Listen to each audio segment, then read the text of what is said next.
Hey, yo, what's the deal? It's your boy Tag from Pro Wrestling Tag. You know what I mean? As of this recording, it is 2:32 p.m., August 23rd, 2026.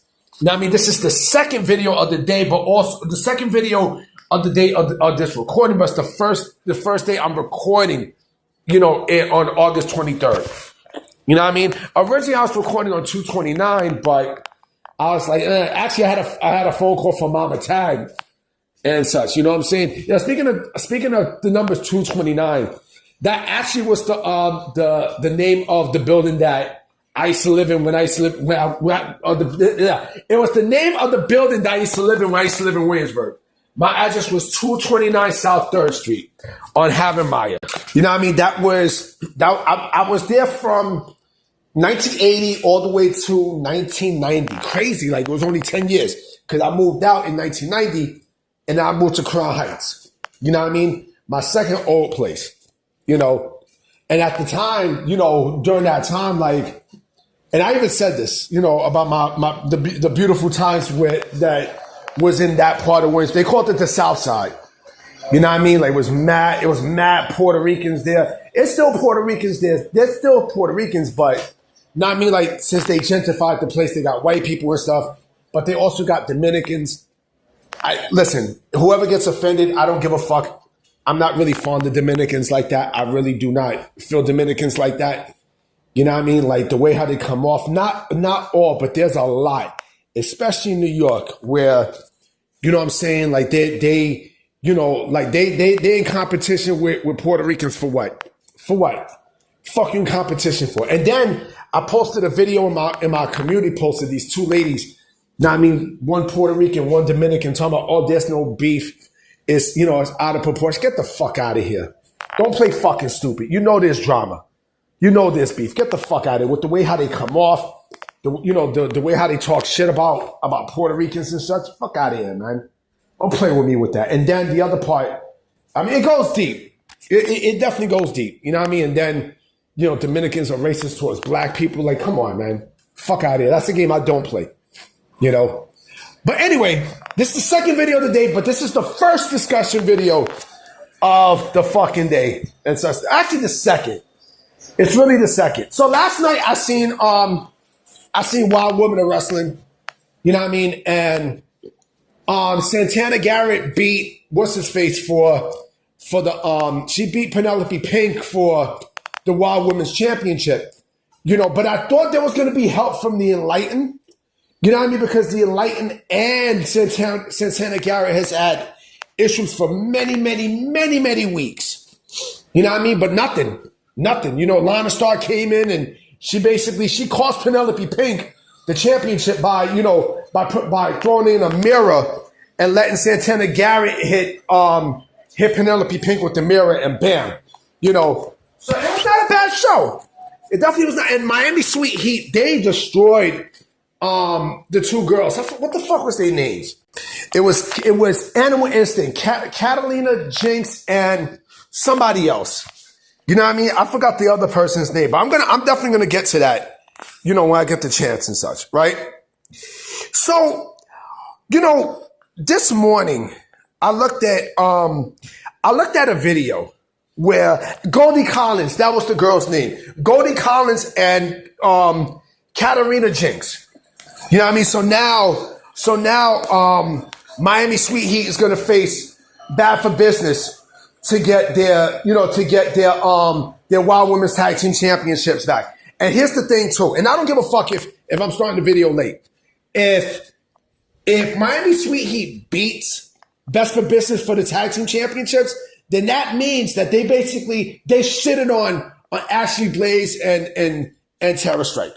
But let me get back into the topic. So I was looking at a video yesterday. Actually, this morning, while I was cooking food, I was in Mama Tag's house. We were talking stuff, so I was cooking breakfast. I'm home. I'm at my own crib now. And, which by the way, there was mad cops outside. I don't know what the fuck happened, but someone put a video out about JBL, right? And it brought me back. It clearly brought me back to a beautiful time. It was a video that JBL did when he started feuding with John Cena, where he became JBL, where he was no longer Bradshaw, and he became JBL. You know what I mean? He would have the limousine, and, you know, he would have the hat and the fucking towel and shit. When they gave him a big push. And he cut a promo on John Cena in Harlem. In Harlem. You know what I mean? In Harlem. This is when John Cena first dropped his rap album, right? And, you know, John Layfield, JBL, he used that album, you know, to talk shit about him, saying that, you know, this is bad for corporate America, and, you know, you're a disgrace, and rap sucks. Again, he did this in Harlem, bro, because I know the bridge and everything. I've been there before. You know what I'm saying? It was a great fucking promo. And I think also during that time, WWE was in Madison Square Garden during that time. So they said, fuck it. You know, let's cut a promo in Harlem. You know what I'm saying? Right there where the bridge is at. You know what I mean? Because it's supposed to be for the people. But it made me realize something about JBL. He was a great fucking heel. I think looking back at what WWE did with JBL, right? I think in retrospect, I think they did the right move by pushing JBL, by giving him a push and making him WWE champion. Because the stuff that JBL was doing was fucking fantastic. JBL to me might be, and people might think I'm crazy what I'm about to say, but I'm really not. JBL might be, hands down, the most underappreciated heel world champion probably during the Ruthless Aggression Era. Probably. You know what I mean? Or probably in WWE history. I'm going to say WWE history. You know what I'm saying? There was something about JBL, you know, when he became the aristocrat. You know what I'm saying? That was just, I don't know. He hit different on stuff. And he didn't have bad matches either. He had great feuds with Eddie Guerrero, The Undertaker. Like, when he turned heel, you know what I'm saying? When he had this new character, right?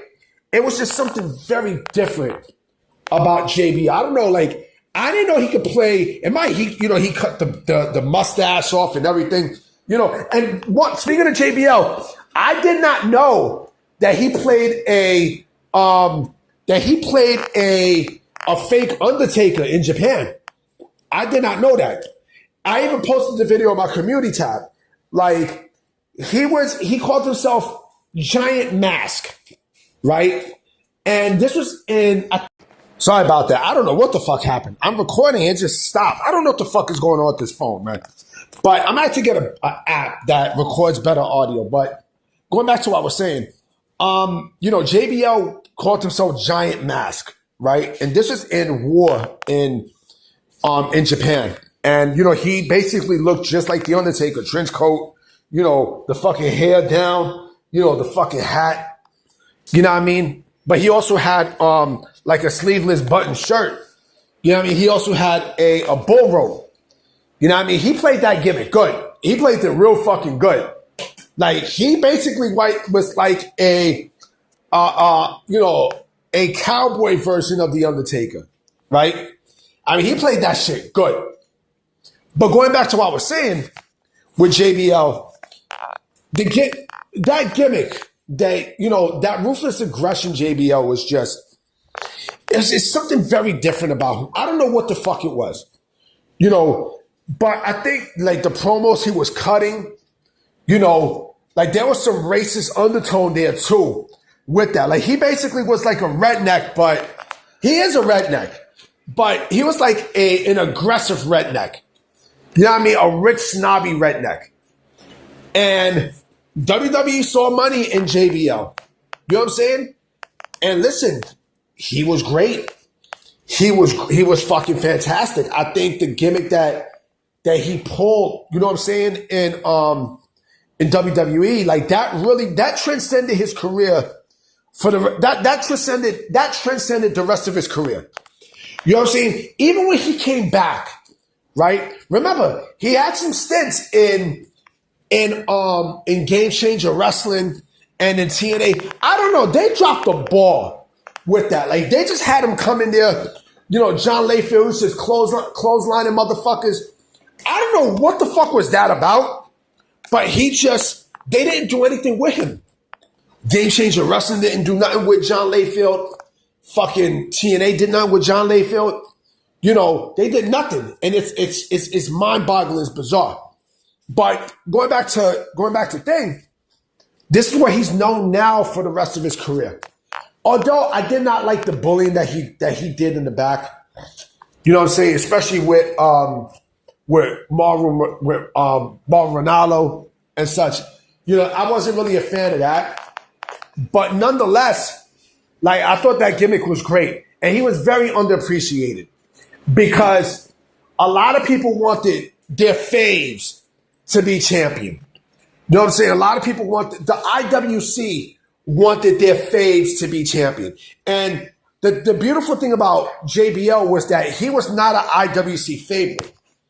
He was not an IWC favorite. And so because he wasn't doing indies, you know what I mean? He wasn't working in bingo halls and all this other shit. He wasn't doing none of that. You know what I'm saying? This is a guy who was built for not only from the WWE system, but remember, this is a guy who was wrestling in the 90s in Japan. He was wrestling in Japan. I mean, he did indies and stuff, right? I think he was also in WCW, if I'm not mistaken. I believe so. I believe he was in WCW as well. You know what I'm saying? But think about it, though. JBL was able to carry that WWE Championship. And that's another thing, too. A lot of people didn't think he would look good as a WWE champion. Looking back, he was a great fucking WWE champion. He was a terrific fucking champion, bro. You know what I mean? He just catch you with that fucking clothesline from hell. You know what I mean? He'll knock your fucking block off. Blah! And you know what? I think he might be the greatest Texan wrestler of all time. Let me tell you what I mean by Texan wrestler, right? Remember, you had Stan Hansen, you had Bobby Duncan Jr., both of those gimmicks were the same. You know what I'm saying? Like the blackjack gimmick. You know what I mean? With the hat, with the bull rope, and stuff. And their moves are basically the same. JBL might be the greatest one of all time out of all. It's funny because all three got something in common. All three definitely got something in common. I think all three are from Texas. Rest in peace to Brian Duncan Jr. for sure. And also, those three played football. You know what I mean? And again, with JBL, I think he might be the best of all time when it comes down to that exact gimmick. You know what I mean? But the way how he evolved into the aristocrat, you know what I'm saying? In retrospect, I think he's very underappreciated. I think he should definitely get more of his flowers and such. And I also do think that a lot of wrestlers should mold themselves after JBL. You know what I mean? Because he made the gimmick work. He can talk on the mic too. He can fucking talk on the mic as well. But also now, I kind of look at JBL a little different because of his politics and such. You know what I'm saying? I think he was on he was on Fox Nation. And he looks like a politician. Right? The motherfucker looks exactly like a politician. And, you kind of like look at him very differently. Like I look at Kane differently now. Now, I mean, I look at Kane very differently. Kane, I think Kane was either governor of Tennessee or mayor of Tennessee. I'm not sure. But I kind of look at him a little bit differently. It's like I no longer see him as a wrestler. You know what I'm saying? So it's the same thing with JBL. But like I said, JBL was fucking fantastic. And in retrospect, and I didn't want him to be WWE champion at the time. But now looking back, I think that was the right call. Anyway, guys, I'm about to be out. You know what I'm saying? I'm going to definitely holler at y'all. I will be making one more video tonight for sure. So I'm going to check y'all. Peace.